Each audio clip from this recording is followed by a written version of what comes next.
When shooting Polaroids, a lot of things can go wrong. For example, having overexposed pictures and light leaks are common things that can really ruin your shots. Today I will be tackling the most common problems that lead to this kind of issues and obviously how to avoid them.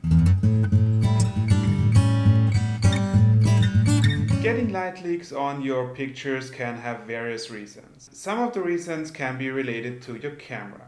So what I always try to avoid is open the film door when film is loaded into the camera. Because then, even though it's pretty well protected and shielded, but still some light can go in and it will most certainly have an effect, at least on your very top picture. If you must open the film door for whatever reason, I would try doing this definitely indoors or at least in the shade.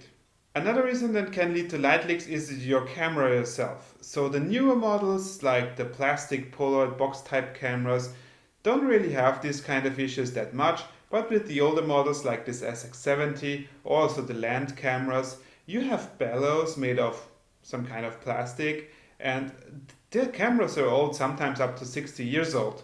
And this SX70, for example, is about 50 years old and the bellows might get some tiny holes maybe or just other damage to the bellows, and that might result in having a light leak on your final picture.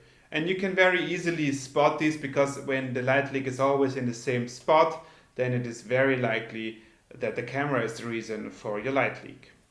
And fixing those issues is not always easy. Sometimes it needs repairs and it's not easy to do it yourself and maybe costly. But if you need repairs, then I would suggest go to some place that can actually repair your camera.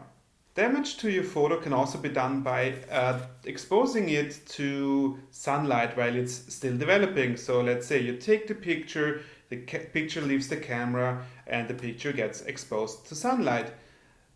The picture itself has a chemical opacification layer that protects the picture. And the problem is this layer is not perfect, so you'd have to shield your picture manually as well. And we recommend using at least the dark slide. This is the black cardboard that came with your film. So when you take the picture, you protect the shot immediately with the black cardboard. And an even easier option is that you fit your camera with the so-called film shield. It is a device that is made by Polaroid Originals that you can fit into your camera, and that will make it a lot easier to actually protect your shots from UV light.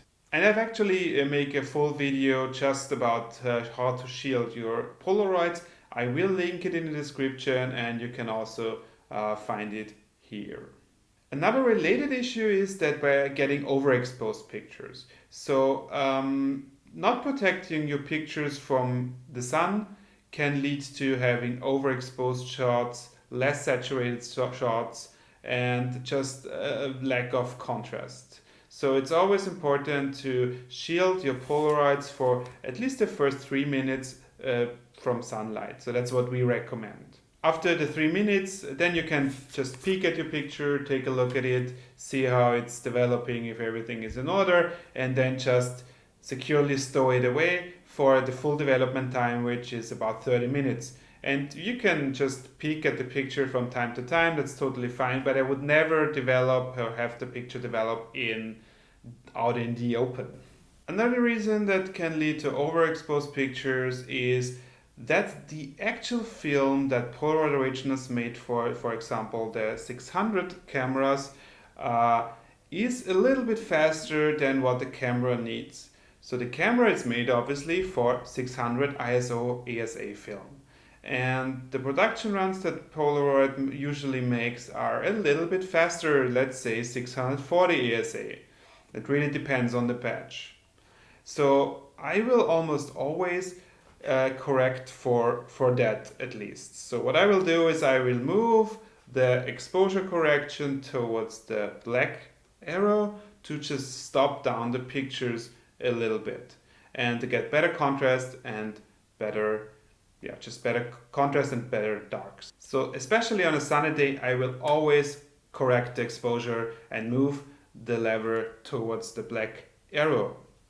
And the thing is, the camera will not tell you that what you're doing with the settings is good or anything. It is really a matter of experience and trial and error. So just try, see how it works, and see how what works for you and also for your camera, because those cameras are old and the automatic exposure degrades with time, so all of them work a little bit differently. So you cannot really say like with this camera you just do this and it's perfect. It is really a matter of trial and error. If you have any troubles with your camera, with your pictures, I will happily help you. Just leave your problem in the comments. I'd love your feedback as well. Give this video a thumbs up if you liked it, if it helped you, and subscribe to the channel if you not already have. That would help a lot. And I will see you next time.